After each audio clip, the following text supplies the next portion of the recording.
Let me tell you about one of the most fascinating figures in Christian history, Saint Peter. Originally known as Simon, he was a simple fisherman from Bethsaida who would become one of Jesus' closest disciples and the first leader of the early Christian church. Here's something interesting. Peter wasn't always the rock-solid leader we think of today.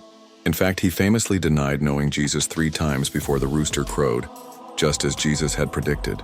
But it's this very human moment that makes his story so relatable and powerful. What many people don't know is that Peter didn't actually need to be formally canonized as a saint. You see, in the early church, martyrs were automatically considered saints, and Peter's martyrdom in Rome around 64 AD qualified him for immediate sainthood. Speaking of his death, the story is both tragic and inspiring.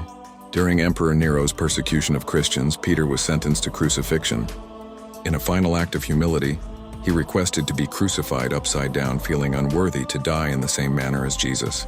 Perhaps the most fascinating fact about Peter is that despite being known as the first pope and a pillar of the church, he was married. The Gospels even mention Jesus healing Peter's mother-in-law, giving us this wonderfully human glimpse into the life of one of Christianity's most important figures.